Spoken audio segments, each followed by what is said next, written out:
Hello everyone, कैसे हैं आप सब। उम्मीद करता हूँ आप सब बढ़िया होंगे।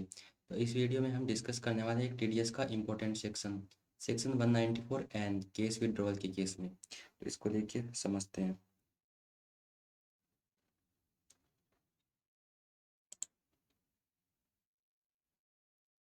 तो देखिए सेक्शन 194 एन केस विड्रॉवल के केस में एक है डिडक्टर। अब डिडक्टर कौन है?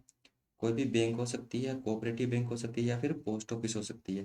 डिडक्टर का मतलब क्या होता है कि जो पेमेंट करते वक्त टीडीएस काटेगा, जो टीडीएस काटता है वो डिडक्टर। और जिसका टीडीएस कटता है मतलब जो पेमेंट रिसीव करता है। डिडक्टर मतलब जो पेमेंट कर रहा है और पेमेंट करते वक्त टीडीएस काटेगा वो होता है डिडक्टर। और डिडक्टी का मतलब जिसको पेमेंट किया जा रहा है, जो पेमेंट रिसीव कर रहा है या जिसका टीडीएस कटता है वो हो गया डिडक्टी। अब देखिए, तो डिडक्टी कौन हो सकता है? कोई भी पर्सन हो सकता है। तो टीडीएस कौन काटेगा? सेक्शन 194 एन के अंदर टीडीएस कौन काटता है? कोई भी बैंक हो सकती है, कोऑपरेटिव बैंक हो सकती है या फिर पोस्ट ऑफिस हो सकती है। किस रेट से टीडीएस कटेगा? 2% की रेट से टीडीएस कटेगा। तो अब देखिए, केस विड्रॉल, अगर केस विड्रॉल कोई भी पर्सन जो है वो अगर केस विड्रॉल करता है कितने तक? 1 करोड़ रुपए तक। कितने तक? 1 करोड़ रुपए तक या उससे कम तक पूरे साल के अंदर। तो उस केस में कोई टीडीएस नहीं कटेगा, उस केस में कोई टीडीएस नहीं कटेगा। लेकिन अगर 1 करोड़ को अमाउंट जो है वो एक्सीड कर रही है तो उस केस में 2% टीडीएस कटेगा। और किस अमाउंट पर कटेगा? 2 करोड़, सॉरी, जो 1 करोड़ को एक्सीड कर रही है। तो जो 1 करोड़ को एक्सीड कर रही है उस एक्सेस अमाउंट पर टीडीएस कटेगा। लेट सपोज कि कोई अकाउंट होल्डर है वो पर एनम के अंदर 1 करोड़ 20 लाख रुपए केस विड्रॉल कर रहा है, तो जो टीडीएस कटेगा वो 2% कटेगा। तो किस अमाउंट पे कटेगा? 20 लाख रुपए पे कटेगा, क्योंकि 1 करोड़ को एक्सीड करना चाहिए उस केस में टीडीएस कटेगा। और जो अमाउंट 1 करोड़ को एक्सीड कर रही है इस केस में 20 लाख, तो उस 20 लाख पे टीडीएस कटेगा। देखिए, लेकिन इसमें एक एक्सेप्शन है। वो एक्सेप्शन ये बोलता है कि अगर कोई ऐसा पर्सन है, कोई ऐसा पर्सन है जो केस विड्रॉल करता है और जो लास्ट के 3 साल की रिटर्न फाइल नहीं करता। जो लास्ट के 3 साल की रिटर्न फाइल नहीं की है, उसने लास्ट के 3 साल की रिटर्न फाइल नहीं की है और उसके रिटर्न फाइल का जो टाइम है वो भी एक्सपायर हो गया है। तो उस केस में क्या होगा? उस केस में जो टीडीएस कटेगा वो 20 लाख से अप्लीकेबल हो जाएगा। 20 लाख तक आपका कोई टीडीएस नहीं कटेगा। अगर पेमेंट जो कर रहा है बैंक वो 20 लाख से ज़्यादा का पेमेंट कर रहा है तो 20 लाख से 1 करोड़ तक कितना टीडीएस कटेगा? 2%। और 1 करोड़ को भी अगर एक्सीड कर रहा है तो उस केस में कितना टीडीएस कटेगा?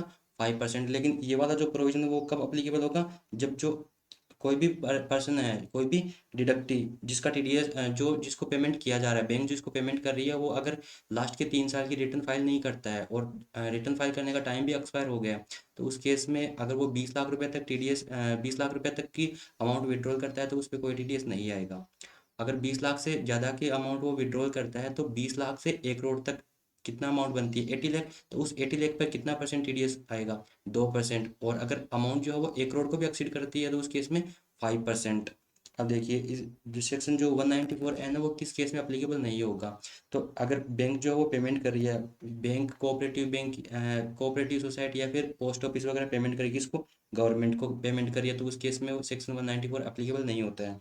एक बैंक दूसरी बैंक को पेमेंट करती है, एक कोऑपरेटिव बैंक दूसरे कोऑपरेटिव बैंक को पेमेंट करती है, या फिर कोई एटीएम बैंक जो वगैरह है जो एटीएम ऑपरेटर को पेमेंट कर रही है, तो उस केस में भी ये सेक्शन अप्लीकेबल नहीं होगा, कोई टीडीएस नहीं कटेगा।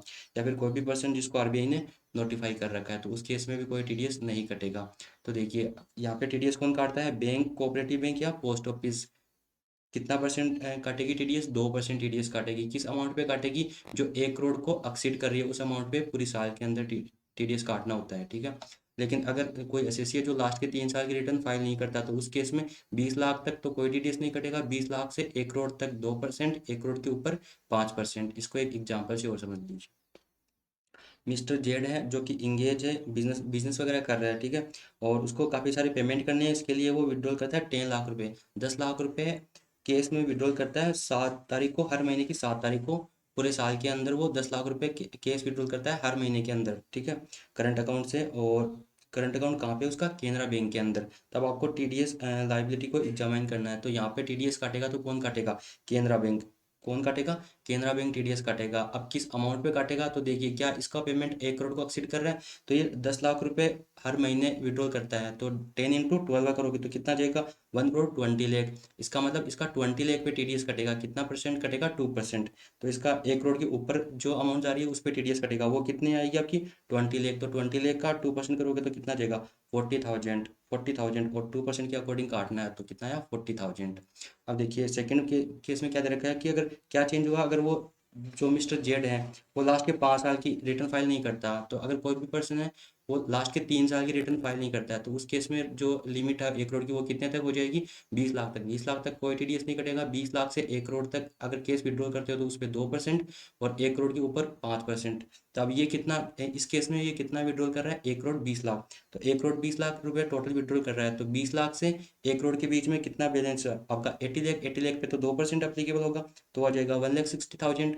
उसके बाद में 1 करोड़ को जो एक्सीड कर रहा है उस पर 5%, तो एक्सीड कितना कर रहा है, 20 लाख। तो 20 लाख का 5%। आई होप ये आपको वीडियो समझ में आ गया होगा, ये से वाला सेक्शन 194। एंड फिलहाल इस वीडियो में इतना ही। थैंक यू, मिलते हैं नेक्स्ट वीडियो में, तब तक के लिए टेक केयर, बाय।